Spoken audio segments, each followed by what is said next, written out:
এইটা আটা লিয়া হলো, এটা সুজি লিয়া হলো, এইটা বেসনটা একটু লিয়া হলো, বেশি বেসন না, অল্প একটু বেসন দেওয়া যায়।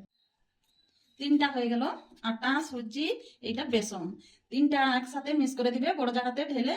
তারপরে যতটা নিবে আটা অতটা সুজি, একটুকু বেসন কম পরিমাণে যেমন থাকবে, দিলে প্রচুর সুন্দর হবে। একসাথে সব ঢালা হলো, যে সুজি ঢালা হলো, আর আটা দেওয়া হলো এখানে, আর এখানে দেওয়া হলো বেসন, তিনটা একসাথে মেশা হলো। বেসনটা একটু কম দিবে, হালকা একটু জল দিয়ে সানবে, বেশি নরম রাখবে নি, যেরকম আটা করা হবে রুটিটা তৈরি সেই রকম সানবে। আর বেশি যদি করতে যাবে তাহলে বেশি করবে, আমি একটু করছি হালকা করছি, কম দিয়েই করা হচ্ছে।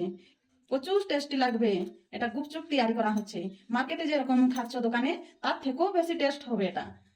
এরকম সানিয়ে রাখবে, এই যে হাত একটুকু দেখবে লাগিয়ে একটু নরম নরম লাগছে, অত নরম না, হালকা একটু নরম রাখবে, হয়ে যাবে। এই যে পলিথিন, একটা ভালো পলিথিন নিবে, এইটার ভিতরে দিয়ে বেঁধে রেখে দিবে, 15 থেকে 20 কি 30 মিনিট ভিতরে সে ঠিক হয়ে যাবে। তারপরে তৈরিটা করবে, এখানে রেখে দিবে, এরকম পলিথিনে গুড়িয়ে রেখে দিবে, 20 কি 30 মিনিট ভিতরে সে ঠিক হয়ে যাবে পুরা। তারপরে গুপচুপ তৈরি হবে। এই 20-25 মিনিট হয়ে গেল, এখন পলিথিন থেকে বের করা হবে, এখন তৈরি করা হবে।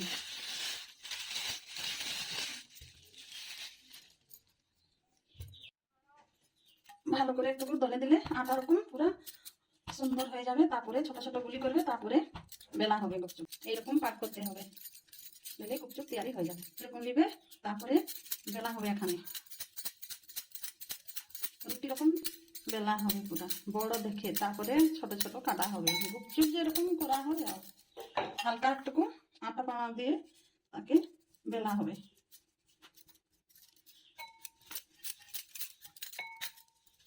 এই হয়ে গেল বেলা, দেখছো পুরা রুটি রকম বেলতে হয়, পুরা পুরো পাতলা করে বেলে দিবে, তারপরে ছোট ছোট কেটে দিবে গুপচুপ যেরকম।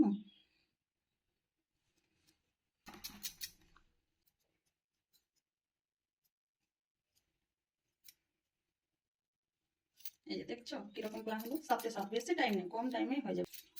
আর একটু হালকা এরকম ছোট ছোট কেটে আর হালকা বেলে দিলে পুরো সুন্দর হয়ে যাবে পুরো।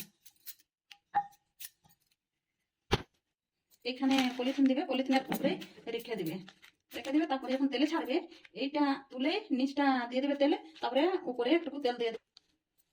এই তো রাখলে এই পাশে তুলবে, এইটা তেলে ছেড়ে দিবে, তারপরে হালকা একটু নিচটা তোল পাশটা একটু তেলে ছাড়ে দিবে, তুলে কিনে পলিথিন থেকে, তারপরে উপরে একটু হালকা তেল দিয়ে দিবে, এই পলিথিনে রেখে দিবে বেলে করে। তারপরে যখন তেল দিয়ে দেবে কড়াতে, যখন ছাড়া হবে এই পলিথিনের নিচেরটা তেলে ছাড়িয়ে দিবে, দিলেই ফুলে যাবে এরকম। রুটি বেলা এরকম আরেকটু বেশি 5 কি 10 মিনিট রকম বেলে এরকম রেখে দিবে।